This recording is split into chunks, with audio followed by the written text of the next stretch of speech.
Before we begin, a quick introduction and reflection on the podcast's recent journey. Horemheb was dead, and with his passing, most Egyptologists mark the end of the 18th Dynasty. For the History of Egypt podcast, it is time to finish one chapter and begin a new. It's been a long road covering Dynasty 18. I first embarked on that story way back in 2015. It is now 2023.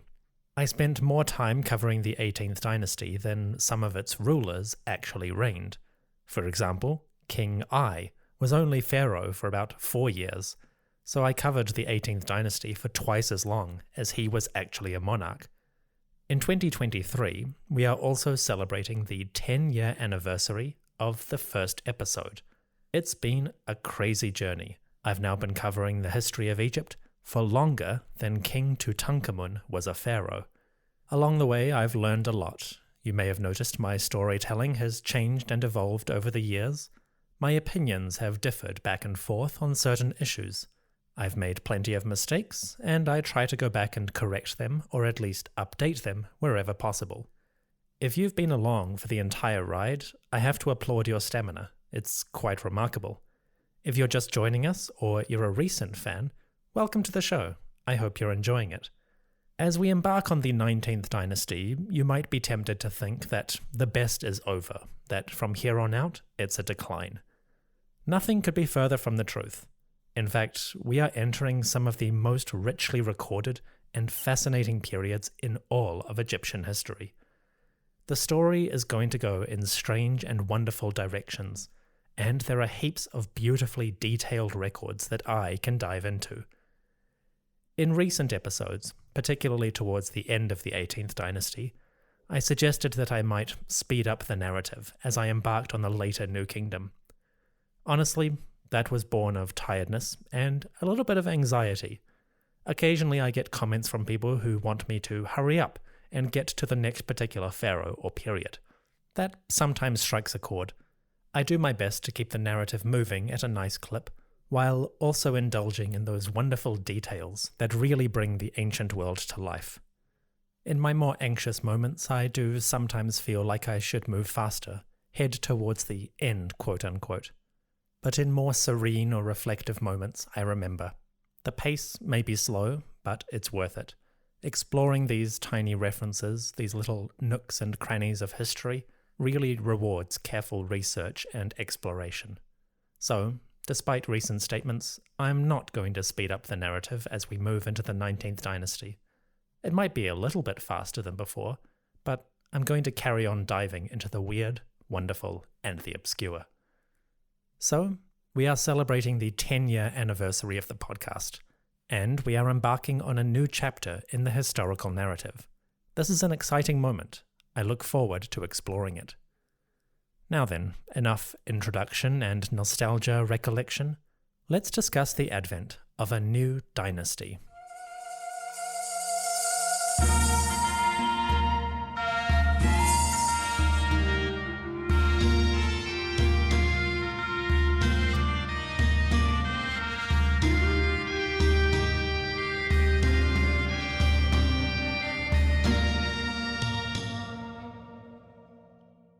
Horemheb was gone, and a new king would inherit power. In hindsight, from the modern perspective, this seems like a turning point, a moment when one political lineage ends and a new one begins. What does it actually mean, though? When Horemheb passed away, there was a seamless continuity between his reign and the next. There was no major shake-up, as far as the evidence reveals. Everything carried on over. It's almost like the transition between New Year's Eve and New Year's Day. Intellectually and chronologically, you know that there has been a change. The unit of measurement has shifted from one state to the next. But when you wake up on the morning of the 1st of January, the world is essentially the same. This, basically, is what would have happened when the dynasties changed. One day, people went to bed with Horemheb as king. The next day, they woke up with a new king. They were aware that this marked a shift, but day to day, nothing really changed. From the historical point of view, we do mark certain differences between the 18th dynasty and the 19th. We will explore these in detail as our story progresses, but a few basic points are worth summarizing. The 18th dynasty was marked first and foremost by military expansion. Rulers of the early 18th dynasty, particularly Ahmose, Thutmose I, and Thutmose III, pushed Egyptian armies further and further into foreign lands. They attacked their neighbors and their enemies. They destroyed cities. They captured populations and enslaved them. They seriously changed the political landscape of the region. As a result, the 18th dynasty is often called the imperial era. This is when the Egyptian government built something like an empire in Sudan and the Near East. Academics will dispute the finer details of that, what constitutes an empire exactly, and did the pharaohs have one, but the basic gist is clear. The Middle Kingdom and Old Kingdom had their fair share of military activity, but the 18th dynasty is a whole different ballgame. The pharaohs are interacting with the wider world more aggressively and more frequently than any of their predecessors. For the 19th dynasty, the military and imperial situation changes somewhat. The pharaohs of this period do not create an empire, they inherit it. They are forced to defend what previous generations have claimed. Occasionally, they will push forward in new directions, and they will attempt to expand the borders wherever possible. But the military and political situation is fundamentally different in the 19th dynasty.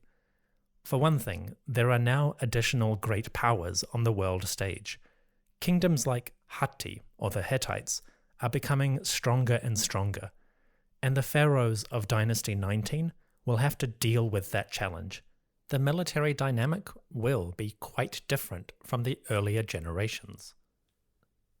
So that's the military and foreign policy situation. What about the religious one? Once again, the 18th dynasty sees a massive expansion in what we know about ancient Egyptian religion. Throughout the land, temples begin to rise in new forms and architecture. During the Old Kingdom and the Middle Kingdom, most religious sanctuaries were built in mud brick. Those did not endure nearly as well, so archaeologists and historians simply don't have much information about those temples from those periods. With the 18th dynasty, though, things change. We start to get enormous structures built entirely out of stone. Temples like Karnak expand rapidly over the generations, as each pharaoh adds new halls, courts, and buildings to the overall complex. This phenomenon is visible throughout Egypt. All across the country, older sanctuaries, built of mud brick, are torn down and replaced with new stone structures. So from the point of view of architecture and religious economics, we see a massive expansion in the 18th dynasty. That's not to say these pharaohs were more pious than their predecessors, but simply the forms in which they express that piety have changed quite significantly. They are investing huge wealth into these structures, paying for expensive stone quarrying, and they are building on larger and larger scales. Again, this represents a fundamental shift compared to what we know of the Middle and Old Kingdoms before. As a result, the 19th dynasty rulers basically inherit that process. They will continue to develop it, and they will innovate in some remarkable ways. As we will see very soon, kings like Seti I and Ramesses II achieve great things in temple building and construction. Seti I particularly is noteworthy for the quality of his buildings, the exceptional artwork and detailed carving that his artisans produced. Then Ramesses II begins to innovate with new forms and goes on a massive building spree, the likes of which had never been seen. So the 19th dynasty pharaohs inherit what the 18th dynasty had begun. They innovate on that basic premise, but just like the military and foreign situation, they are developing on what has come just before. That's the physical expression of religion. What about the philosophical? This one can be hard to pinpoint because we have more information, more texts, from the 18th dynasty than any earlier period. So it's possible that our picture has been skewed somewhat by a greater abundance of evidence. That being said, the 18th dynasty does show some particularly noteworthy traits. During this period, people commenting on religion, discussing the gods, and praising them show a growing inclination towards the concept of a universal deity. Through the 18th dynasty, various people writing texts and praises of the god begin to emphasize the idea that the sun god, Ra, is one who is universal, whose power stretches across all the earth.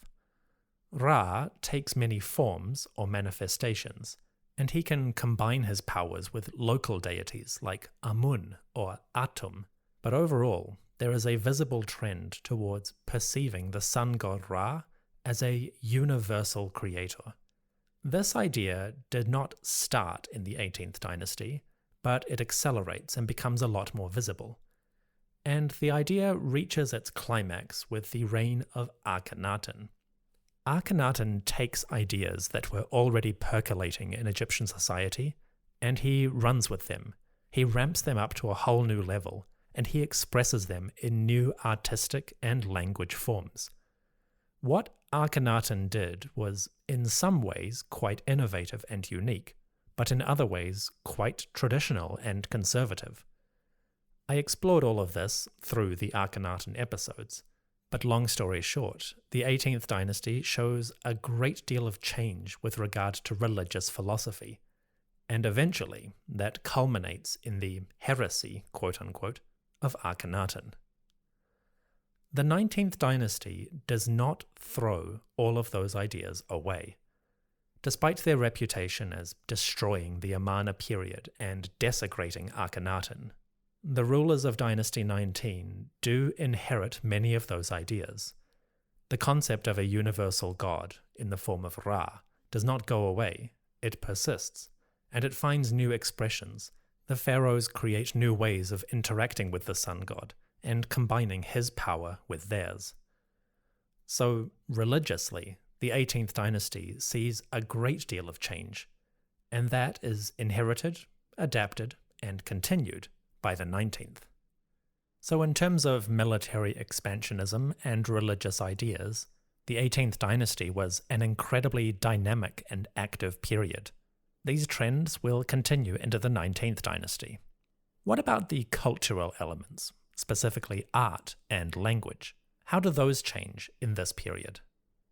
Like the political and religious elements, the rulers of Dynasty 19 inherit many of their predecessors' concepts, especially around visual imagery and language expression.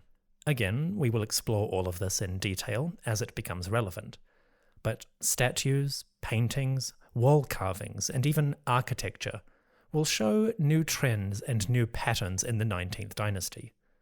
Some of these changes have their roots in the Amarna period, and as we will see, the kings of Dynasty 19 inherit many of those ideas. They change some things, they reject some others, but quite a few concepts which were introduced by Amenhotep III or Akhenaten, they carry on in the new political lineage. The same is true for language. I don't dive into the language too much on the podcast because it gets extremely detailed very quickly. But at a basic level, the later 18th dynasty, around the time of Akhenaten, starts to see changes in the way that texts and hieroglyphs are written. They're not big changes, at least not visually. They're more like changes in the grammar and spelling of certain words. Egyptologists call this new phase of the language Late Egyptian. It is different from Middle Egyptian, the sort of classical language that came before, and Old Egyptian, which was around at the time of the pyramids. Late Egyptian starts to appear during the later 18th dynasty, and it becomes more and more common during the 19th dynasty. Again, the differences between Late Egyptian and Middle Egyptian are extremely detailed and academic. Since I am not a linguist scholar myself, It's slightly beyond my capacity to explore those in greater detail. But if people are interested, I may reach out to some Egyptologists who specialize in the language and ask them to explain in greater detail how the language evolves during this period and why exactly that is significant. If you would like me to do that, to interview scholars about the language changes, let me know by email or commenting on this episode. It might be a cool thing to explore. So the 19th dynasty inherits certain cultural features, both language and artistic, from the 18th dynasty before it. They're going to innovate in their own ways, but as the story of this dynasty begins, they are very much working in the same tradition as kings like Horemheb, Tutankhamun, Akhenaten, and Amunhotep III. Despite their popular reputation as rejecting all of that and destroying the Amarna period, the early 19th dynasty has a lot more continuity than you would expect.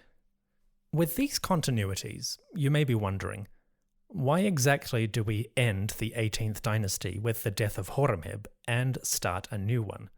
What do these divisions actually mark for historians and academics? The significance of the dynasties can vary quite significantly depending on which scholar you speak to. For some researchers, the dynasties are really valuable tools for breaking up certain periods and putting things into a larger box. For others, the dynasties are basically just labels. They're a leftover from earlier generations, which don't really reflect the finer details of academic research. Both perspectives have their merits, and I don't really have a strong opinion one way or the other. For a podcast, the dynasties are quite useful, just as a way of keeping everything organized. But the reality is, the ancient Egyptians lived their life one day at a time. They did not necessarily organize their history in the same terms. So dynasties are slightly arbitrary. There are reasons why we use them, why we divide history in this way, but they don't really reflect the ancient reality that much. So, cutting to the chase, why does the 18th dynasty end with Horemheb? At the most basic level, the division between Dynasty 18 and Dynasty 19 is one of political and family lineage. From the point of view of bloodlines, genetics, Horemheb does not really belong to either dynasty. As far as we can tell, he had no connection with the 18th dynasty royal family. This is quite different from kings like Tutankhamun, and possibly King I. There is some speculation that King I was related to the royal family through marriage, or maybe one of his children had become a queen. That's a whole other topic, but you get the point. With Horemheb, we know reasonably definitively that he was not connected to the 18th dynasty family. Politically, that's another story, and I'll talk about that in a moment. But in terms of pure genetics, Horemheb has no discernible connection with the old royal household. Then again, he doesn't have a connection to the new royal household either. The person that inherited Horemheb's power was not Horemheb's son. He chose one of his officials, a man named Pa-Ra-Messu, or Ramesses, to become his heir. So if you're looking at this from a purely bloodlines perspective, Horemheb does not fit into either lineage. That might be a relatively simple division. We simply take Horemheb out of the two dynasties and put him in between, his own mini intermediate period, if you will. Politically, though, things are more complicated. Before he became the pharaoh, Horemheb had been a government official, a high-ranking administrator in the regime of King Tutankhamun.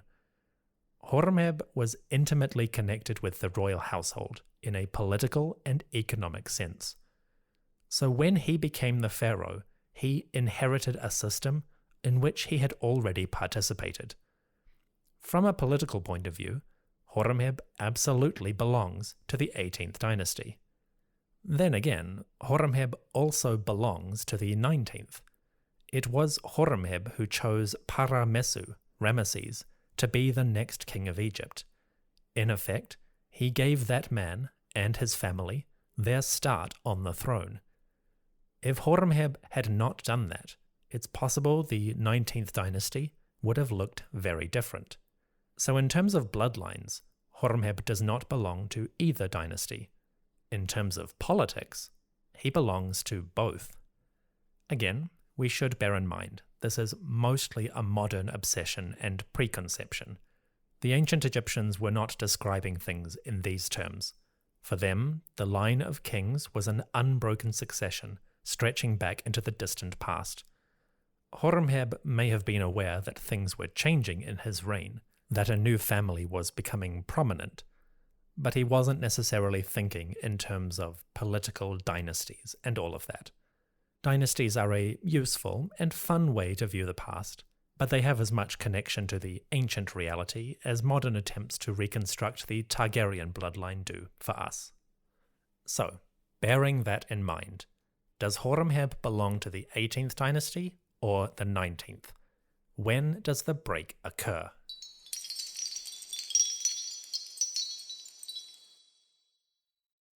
If you tied me up in a basement and really forced me to define the moment when Dynasty 18 ended and Dynasty 19 began, I think I would choose the moment when Horemheb appointed a man named Pa-Ramesu as his successor.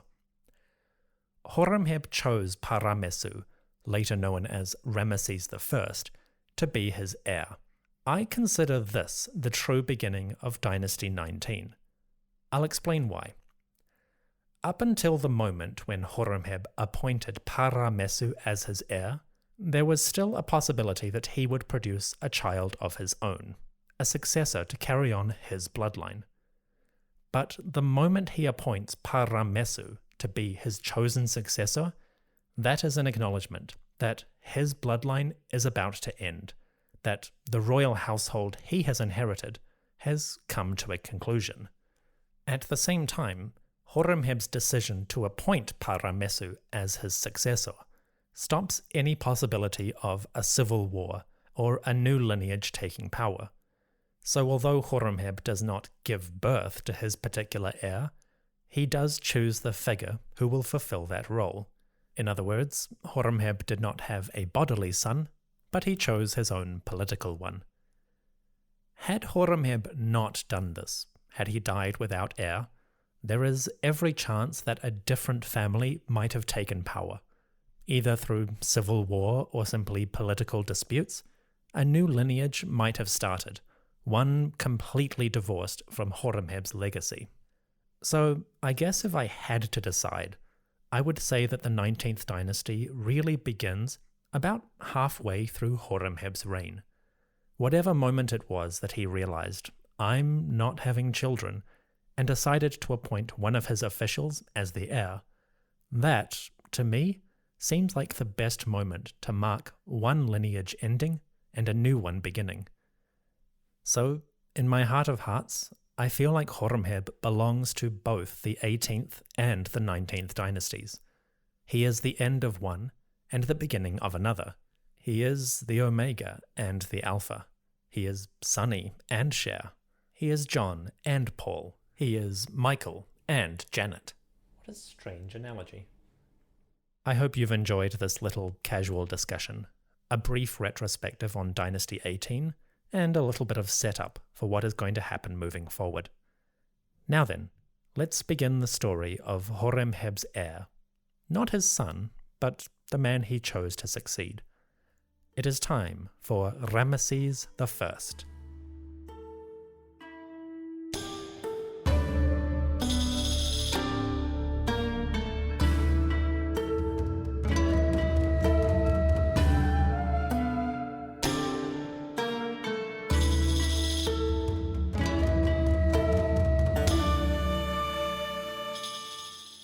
Thank you for listening to the History of Egypt podcast. Once again, I must ask a small favor. If you are willing, please consider completing the listener survey that is available in the podcast description. This will help me to improve advertising on the show to ensure that it is relevant and appropriate to everyone's interests. Follow the link in the description or visit www.surveymonkey.com/r/airwave. If we get enough responses, I will release bonus episodes of the show dealing with hidden tombs from ancient Egypt. Once again, visit www.surveymonkey.com/r/airwave, or follow the link in the episode description. If you have already completed the listener survey, my thanks to you. For those who have not, please consider helping me out. Thank you.